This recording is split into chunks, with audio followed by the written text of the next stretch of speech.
जय हिंद दोस्तों। स्वागत है आपका एक बार फिर से मेरे YouTube channel supreme math by Rishi में। हम प्रॉफिट एंड लॉस के और डिस्काउंट के सभी क्वेश्चन टाइप वाइज कंप्लीट कर चुके हैं। आज हम करेंगे प्रॉफिट एंड लॉस के प्रीवियस ईयर क्वेश्चन जो कि CGL और CHSL या फिर किसी भी CPO एग्जाम में पूछे गए हैं। इन सब क्वेश्चन की हम प्रैक्टिस करेंगे। जिस भी स्टूडेंट ने मेरा YouTube चैनल सब्सक्राइब नहीं किया है तो सब्सक्राइब कर लें, ताकि जब भी मैं वीडियो डालूंगा तो नोटिफिकेशन सबसे पहले आप तक पहुंच जाएगा। तो चलिए शुरू करते हैं। Question number 1। इसमें क्या क्या रखा है कि एक व्यक्ति 2160 रुपए में दो पंखे खरीदता है। एक पंखा 15% के लाभ पर और दूसरा पंखा 9% की हानि पर बेच देता है, तो पूरे सौदे में उसे क्या होता है? ना प्रॉफिट होता है और ना ही लॉस होता है। तो हमने बताना है कि प्रत्येक पंखे का कॉस्ट प्राइस क्या है। ठीक है, इस टाइप के क्वेश्चन हम कैसे करेंगे? एलिगेशन से करेंगे। वो कैसे है देखो, यहां पर पहला पंखा उसने किस में बेचा है? 15% लाभ पर बेचा है।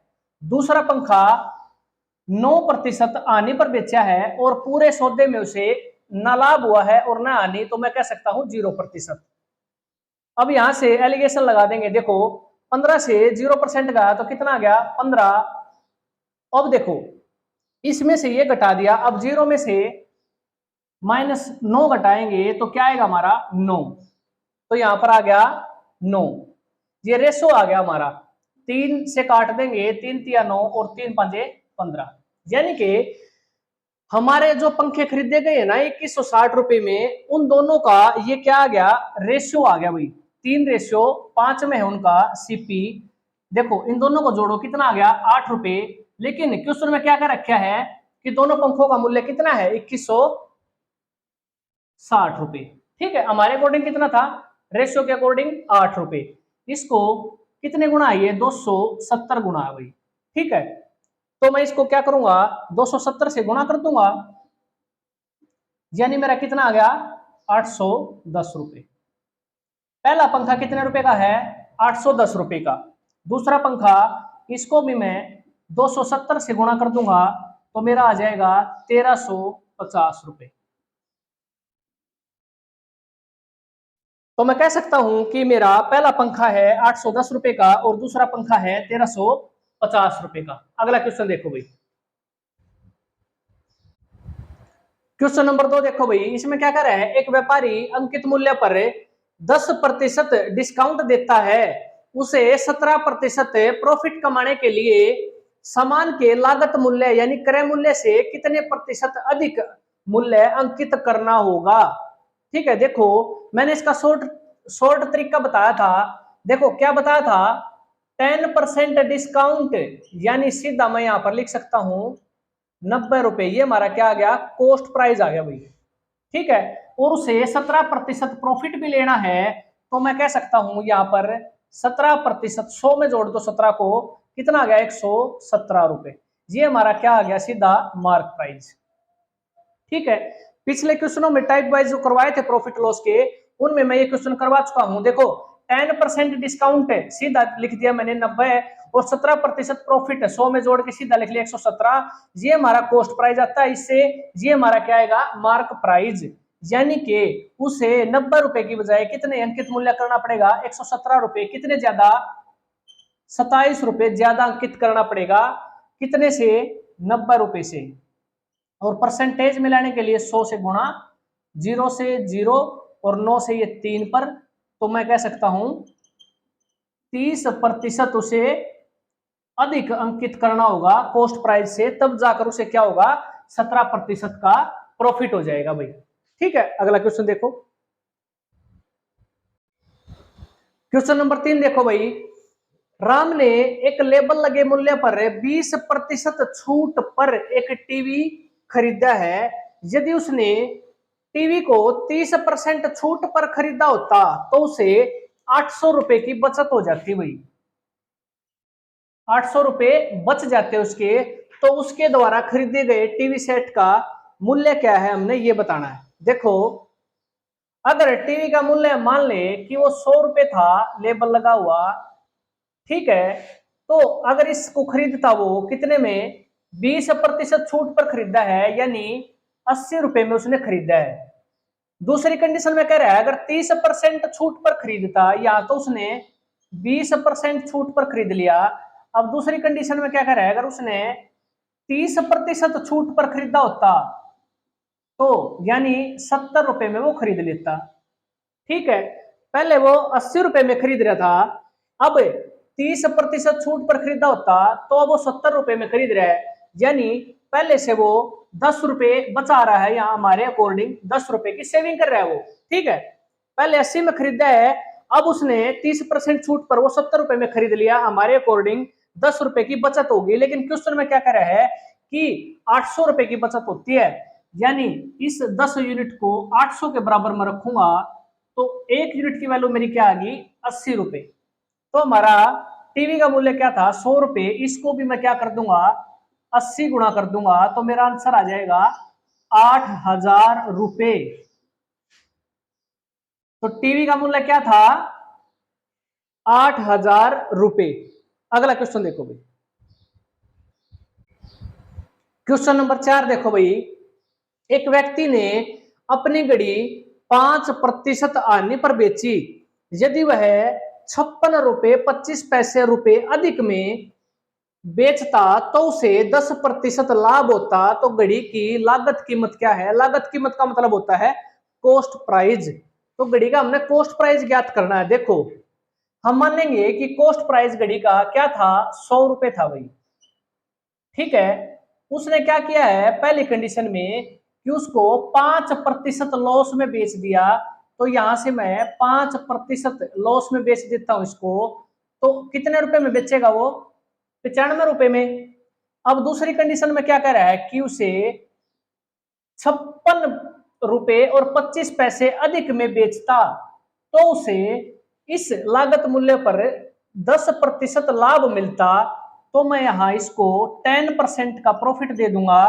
तो 110 रुपए में बेचता वो घड़ी को, पहले बेच रहा था 95 रुपए में, अब बेच रहा है उसको 110 रुपए में 10% प्रॉफिट पर, यानी कितने रुपए अधिक में, वो हम यहां से निकाल लेंगे, यानी 15 रुपए।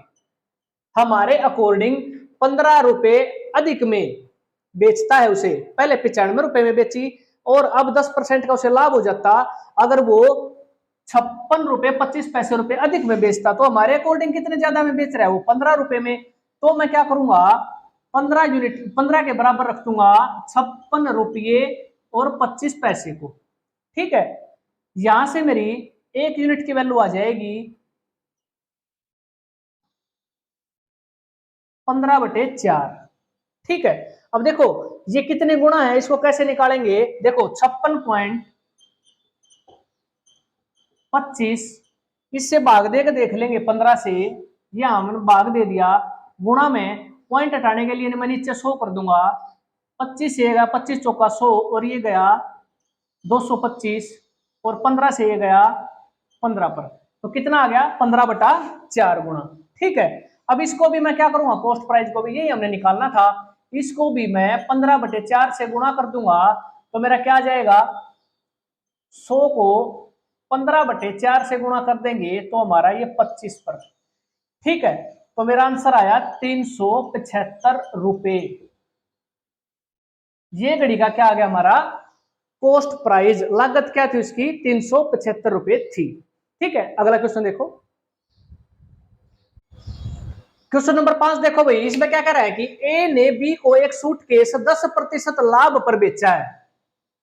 बी ने उसे फिर क्या किया, दोबारा से सी को 30% लाभ पर बेच दिया और सी ने उस सूटकेस के 2860 रुपए दे दिए हों, तो ए ने उसे कितने रुपए में खरीदा था, ये हमने बताना है। देखो, इस क्वेश्चन को हम दो तरीके से कर सकते हैं।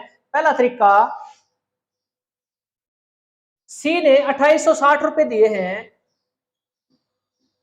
बी ने उसे बी ने सी को 30% लाभ पर बेची है ये चीज सूटकेस से।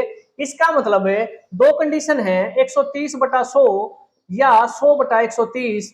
अगर उसने लाभ लेकर ये चीज बेची है ना, तो इसका मतलब उसके पास वो कम रुपए की थी, तो मैं कम वाले से गुणा कर दूंगा, 100/130 से गुणा करूंगा। अब ए ने बी को भी 10% लाभ पर दी थी, इसका मतलब ए के पास भी वो चीज कम रुपए की थी, तो दूसरी कंडीशन फिर आ गई 110/100 या 100/110। अब देखो, हमने कम लेके आना है तो 100/100 110 से मैं गुणा करूंगा तो मेरा आंसर आएगा 2000 रुपए। ए के पास वो सूटकेस कितने रुपए का था? 2000 रुपए का था भाई। ठीक है, ए ने कितने रुपए में खरीदा था? 2000 रुपए में खरीदा था। ये हमारा आंसर आ गया भाई। अब देखें दूसरा तरीका। अब यहां लिखेंगे ए, बी और सी। ठीक है, हम मानेंगे कि ए के पास वो 100 रुपए का था और बी को उसने 10% लाभ पर 110 रुपए में बेच दिया, और बी ने फिर उसे क्या किया है, यहां से इसने 10% का लाभ लिया है और 110 रुपए में बेच दिया। अब बी ने क्या किया है, सी को 30% प्रॉफिट लेने के बाद वो कितने में बेच दिया है? हमारे अकॉर्डिंग वो देखो कितने में, 110 को 30% बढ़ाएंगे तो 130/100, तो मैं कह सकता हूं कितना, 143 रुपए। यानी 143 रुपए में वो बेचेगा सी को। बी ने सी को 143 रुपए में बेच दिया। अकॉर्डिंग टू क्वेश्चन सी को कितने रुपए में बेचा है? 2860 रुपए में। लेकिन हमारे अकॉर्डिंग कितने में बेचा है? 143 रुपए में। इसके बराबर रखेंगे इसको, 2860 कितने गुना है? 20 गुना है भाई। तो हमने बताना है कि ए ने कितने रुपए में खरीदा था? हमारे अकॉर्डिंग 100 रुपए में खरीदा था, लेकिन इसको भी मैं क्या कर दूंगा, 20 गुना, तो मेरा आंसर आ जाएगा 2000 रुपए। दोनों ही तरीके अच्छे हैं, जो सा भी आपको अच्छा लगे उससे कर लेना। ठीक है, अगला क्वेश्चन देखो। क्वेश्चन नंबर 6 देखो। ए अपने मासिक वेतन का 16 सही 2/3% बचाता है, तो अगर उसका मासिक खर्च 6000 रुपए है तो हमने ए का वेतन ज्ञात करना है कि उसका वेतन कितना है। देखो बहुत ही आसान क्वेश्चन है। इसका क्या करेंगे, देखो 16 सही 2/3% को मैंने फ्रैक्शन में क्या लिख सकता हूं, 1/6 रुपए। अगर उसकी आय 6 रुपए है तो 1 रुपए की क्या करता है, वो बचत करता है भाई। ठीक है, तो उसने खर्च कितना किया है, 5 रुपए। ये उसका क्या आ गया, खर्च आ गया। क्वेश्चन क्या क्या कह रहा है कि उसका खर्च कितना है, 6000 रुपए है एक महीने का। हमारे अकॉर्डिंग 5 रुपए है, तो इसको मैं 6000 के बराबर रख दूंगा, तो मेरी एक यूनिट की वैल्यू कितनी आ गई, 1200 आ गई। तो हमने बताना है कि ए का वेतन बताना था क्या है। ए का वेतन हमारे अकॉर्डिंग 6 रुपए है, तो मैं इसको क्या करूंगा, 1200 से गुणा कर दूंगा, तो वेतन कितना आ गया, 7200 रुपए।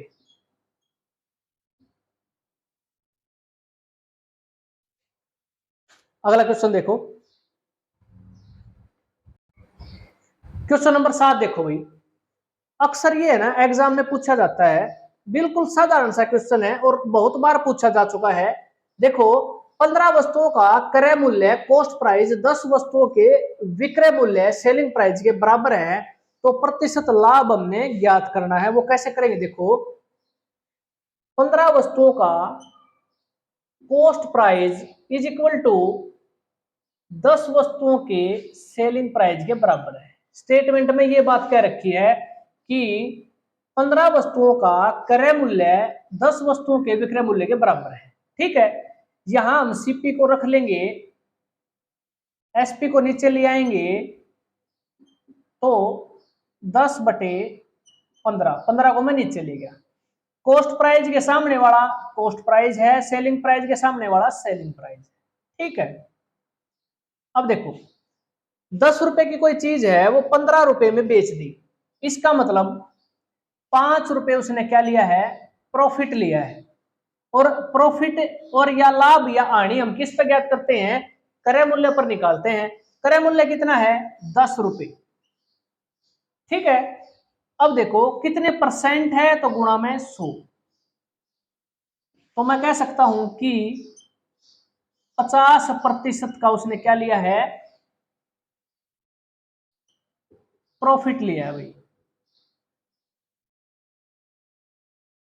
ठीक है, अगला क्वेश्चन देखो।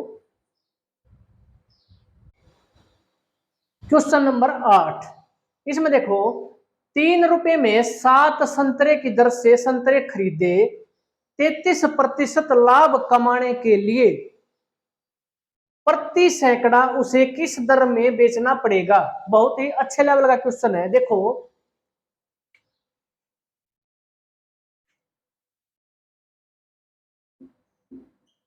7 संतरे कितने रुपए में खरीदे हैं?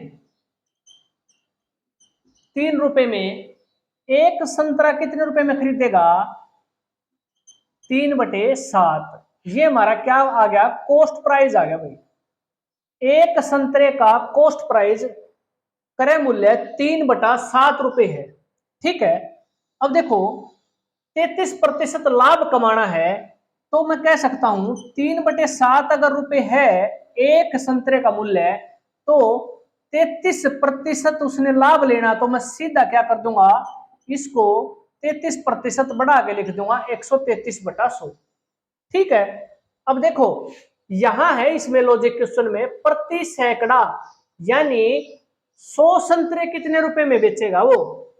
ठीक है ना। क्वेश्चन में कह रहा है 33% लाभ कमाने के लिए 100 संतरे किस दर से बेचने पड़ेंगे। 100 संतरे की बात हो रहा है, तो ये हमारा क्या है, 133/100 से गुणा करने के बाद 33% बढ़ाने के बाद सेलिंग प्राइस आ गया एक संतरे का। ये एक संतरे का सेलिंग प्राइस है। ठीक है। अब इसको बात कर रहा है वो 100 संतरे बेचने की। ठीक है। अब इससे गुणा मैं 100 कर दूंगा मैं, तो हमारा आंसर आ जाएगा सीधा 7 से ये गया 19 पर, और 19 दिया 57, तो मेरा आंसर आ गया 57 रुपए।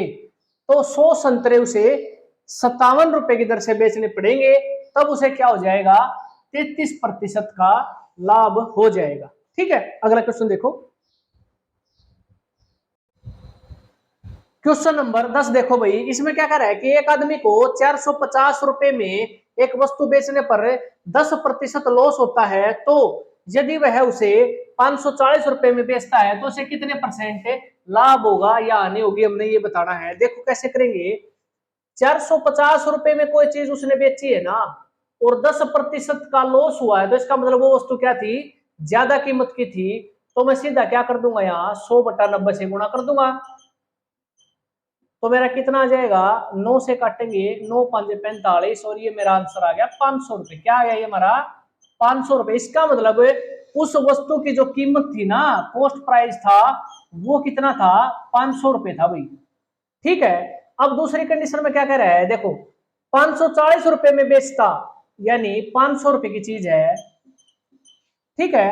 540 रुपए में अगर वो बेचता है, तो उसे 40 रुपए का प्रॉफिट होता है। किस पर, 500 रुपए पर। 500 हमारा क्या है, कॉस्ट प्राइस है। ठीक है। अब ये क्या है, सेलिंग प्राइस है। अब देखो 500 बटे कर देंगे गुणा में 100, परसेंटेज के लिए 2 जीरो से 2 जीरो, और 5 से ये 8 पर, तो मैं कह सकता हूं 8% का क्या होगा, उसे प्रॉफिट हो जाएगा भाई। ये हमारा आंसर हो जाएगा। आज के लिए इतना ही, बाकी अगली क्लास में देखेंगे। जिस भी स्टूडेंट ने मेरा यूट्यूब चैनल सब्सक्राइब नहीं किया तो सब्सक्राइब कर ले, ताकि नोटिफिकेशन सबसे पहले आप तक पहुंच पाए। ठीक है। आज के लिए इतना ही। Thank you.